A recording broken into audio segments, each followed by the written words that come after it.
I was stunned, my voice betraying my shock and anxiety as I processed the news. What do you mean there's been a cancellation? I asked, my voice echoing my confusion and growing worry.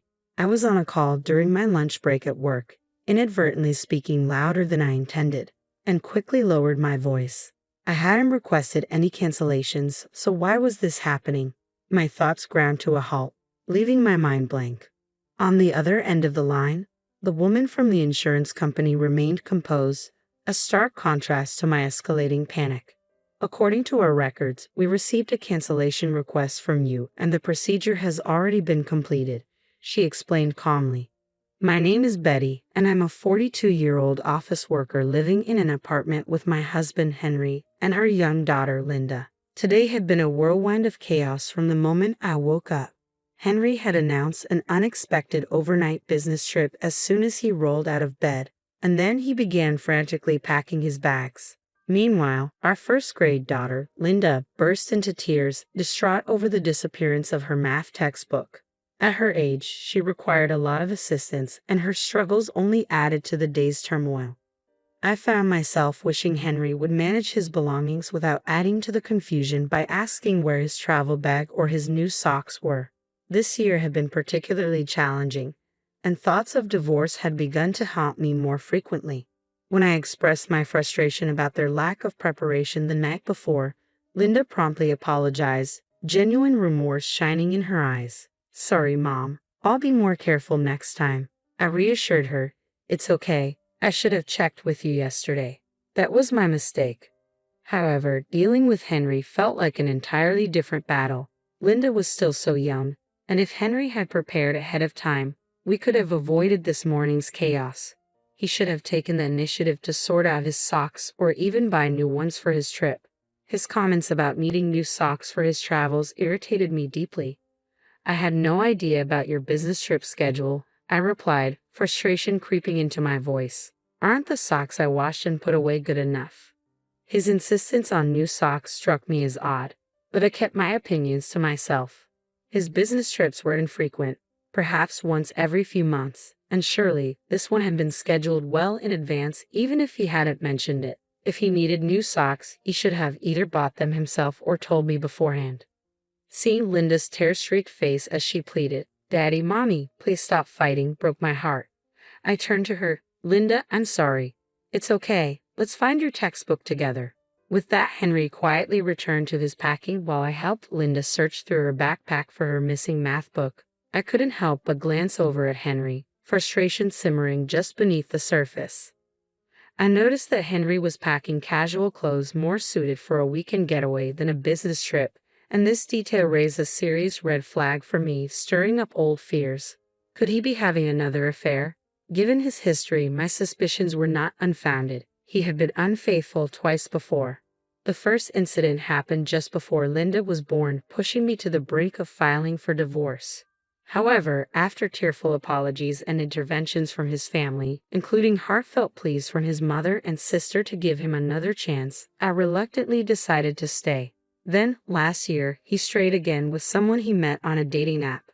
Henry, who prides himself on being direct and rarely subtle, thinks he's discreet, but his attempts at secrecy often come across as transparent and almost comical from my perspective. When I caught him, he resorted to tears and apologies once more. It was both pitiful and frustrating to witness his humility, especially knowing his usual arrogance. That time, I made it clear that one more slip-up would mean the end of our marriage. I even had him sign preliminary divorce papers and transfer all our savings into my account as a precaution. Though I forgave him, my feelings for him had completely evaporated due to his selfishness and lack of involvement with Linda. I contemplated postponing the divorce until Linda was older for her sake. Thankfully, we quickly found Linda's math textbook, and she left for school with a cheerful smile. Left alone with the morning's unrest, I decided to skip making lunch and headed to a nearby shop during my break. While there, I noticed an advertisement for the insurance company and remembered that my policy was due for a bonus payment, given the high premiums I was paying. The bonuses offered by my insurance policy were significant incentives, and I found myself daydreaming about what I could buy with that money. Perhaps some new autumn clothes for Linda. Feeling a bit more positive, I stopped at the bank to check my statement. hoping to see the bonus deposited. To my surprise, the expected funds were missing. Not only that, but this month's insurance premium hadn't been deducted either. At first, I was merely puzzled by the discrepancy. However, recalling the chaotic conversation with Henry about cancellations earlier that morning, a sinking feeling began to take root within me. Concerned, I decided to contact the insurance company to figure out what was happening. My sister-in-law Alice, who usually handled my insurance matters, was off that day, so another representative took my call. That's when the confusion about the cancellation came to light. The representative informed me that a cancellation payment had been processed, but I hadn't seen any funds in my account. She insisted that all the paperwork was correct and that the company had followed proper procedures, subtly implying that the fault lay with me if the policy was canceled without my knowledge. I firmly reiterated that I had no intention of canceling the policy. I'll follow up with Alice and my husband, but please double-check everything on your end as well, I requested. After making my point clear, I ended the call. Before I knew it, my lunch break was almost over, and I realized I had neither the time nor the appetite to eat the lunch I had bought. Other concerns weighed heavily on my mind, and I felt an urgent need to address this issue promptly. I informed my boss that I needed to leave early and quickly wrapped up my remaining tasks, exiting the office ahead of schedule. Without hesitation, I called Henry, my mind racing with doubt. Was he truly on a business trip, or was something else going on? Betty, why are you calling? I'm at work, Henry answered after a few rings, his voice tinged with irritation. But in the background, lively music played, casting doubt on his claim. It's ridiculous that you think you can avoid getting caught, I said, my frustration boiling over. Sorry to bother you, but my life insurance was canceled without my knowledge, and there's no record of any cancellation payment. Do you know anything about this? I'm seriously considering contacting the police as it might be a scam. Ha, calling the police? Henry replied, and then he confessed, it was me.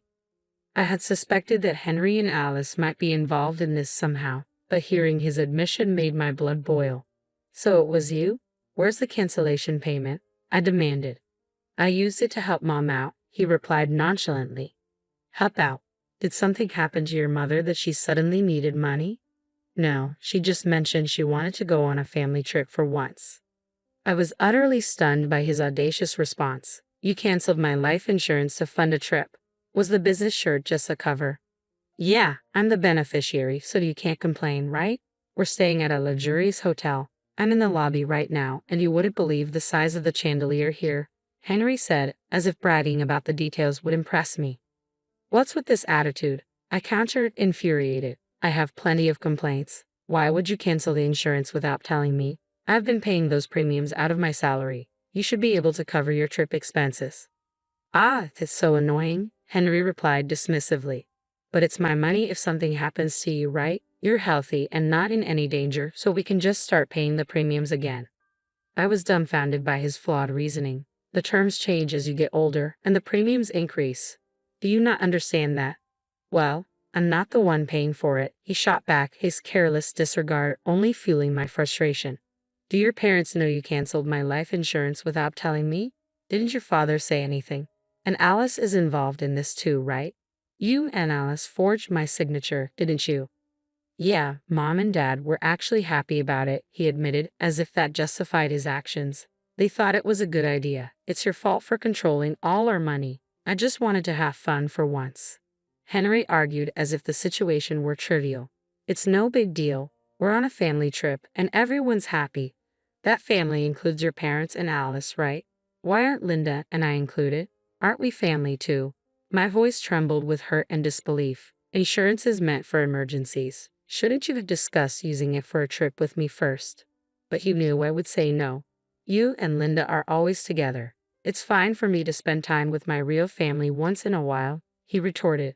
Plus, Alice was planning to sign you up for a new life insurance policy, so it's a win-win.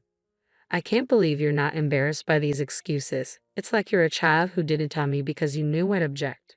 That's exactly why you didn't tell me. You knew I'd be upset. It's so frustrating.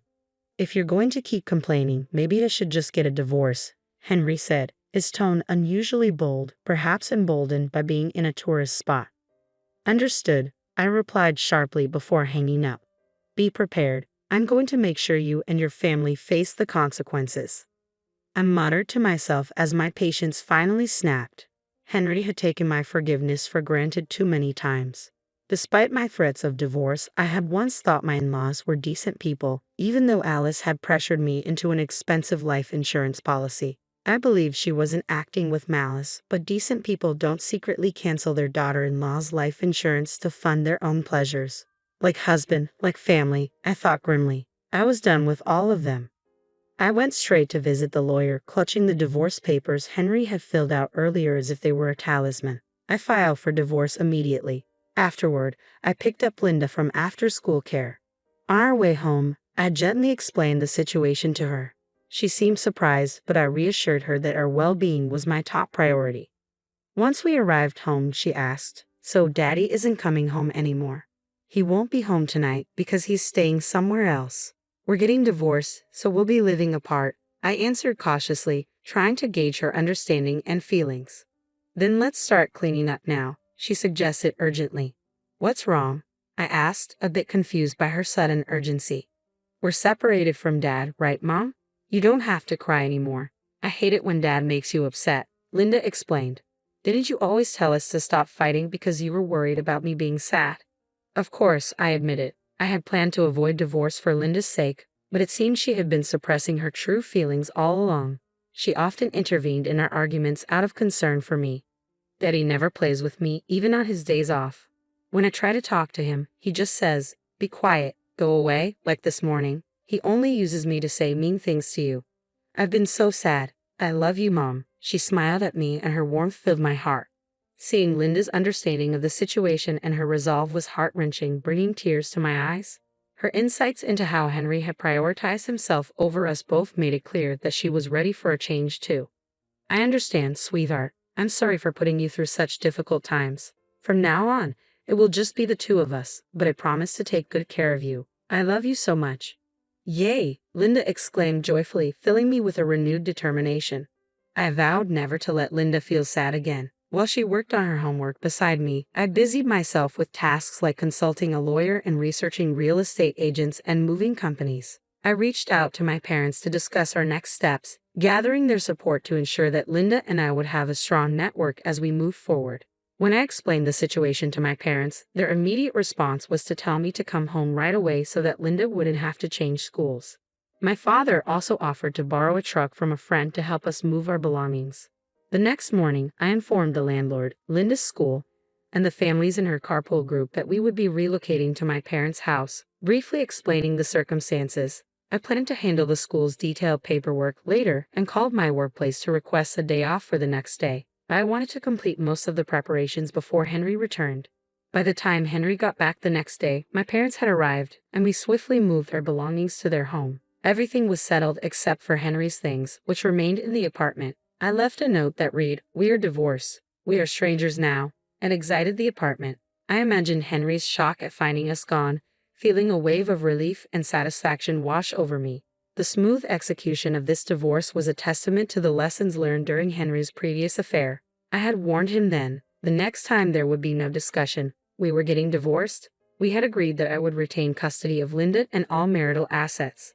With that in mind, Linda and I began our new life at my parents' house. Later, my frantic mother-in-law called. She must have reached out because I had blocked Henry's number. Knowing Henry's tendency to cry easily, despite his usual bravado, I pictured him sobbing away. "What are you thinking, divorcing my son when he hasn't even cheated this time?" she yelled, her voice loud enough to hurt my ears. I instinctively pulled the phone away from my ear. "Betty, it's not too late to apologize to my son right now. He's been crying nonstop because he's so upset. Aren't you embarrassed to make such a fuss over this?" Apologize. I was so taken aback by her words that I blurted out, "Who are you?" My mother-in-law clearly didn't expect such a response and her words suddenly stopped. "Well, yes, it's me, your mother-in-law. Come on, Betty, what's wrong with you? You're not losing your mind, are you? You're still young." "No, I only have one mother. Are you some kind of scam artist?" I replied, half jokingly yet pointedly. I felt no obligation to engage in a serious conversation with her, considering we were now divorced and effectively strangers, especially after their past actions like canceling my life insurance without my permission. I saw no reason to engage seriously. Don't joke around, Betty. If you're going to act like this, we have our own ways of dealing with things, she warned, her voice seething with anger.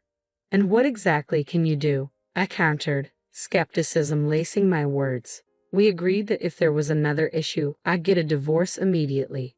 Henry himself told me over the phone that he wanted a divorce. My firm stance made her pause, and I seized the opportunity to press further. If you wanted to go on a trip, you should have consulted me first. Instead, you committed a crime. Unauthorized cancellation of life insurance can be considered forgery, punishable by imprisonment. I'm ready to pursue this thoroughly. I knew of no financial troubles in Henry's family, so their actions struck me as not just impulsive but reckless, and I couldn't let it slide. Wait a minute, we can't be criminals. Please, I'm sorry, let's talk, she stammered, her tone shifting suddenly at the mention of possible imprisonment. But it was too late for apologies or discussions. I hung up the phone and blocked my in-laws' numbers, distancing myself from any further toxic interactions. This decisive break marked a new chapter for Linda and me, one where we could seek peace and stability away from past upheavals. Later, I found out that Henry was so shocked by the divorce that he quit his job and withdrew from social activities, effectively isolating himself. As for the life insurance debacle, we managed to resolve it through an out-of-court settlement designed for such disputes. My sister-in-law ended up being dismissed from the insurance company, which even made minor headlines. The actions of my in-laws turned them into subjects of neighborhood gossip, and they faced criticism from relatives over their poor judgment and disgraceful actions, leading to their social isolation. With both Henry and my sister-in-law out of work, they appeared to be facing financial struggles. Meanwhile, Linda and I were relishing a happy and liberated life at my parents' home. Despite the challenges this situation posed for my daughter, I was committed to providing her with all the love and care she deserved. In this new chapter of our lives, we found peace and stability, supported by my parents' love, and we were gradually rebuilding our lives free from past turmoil.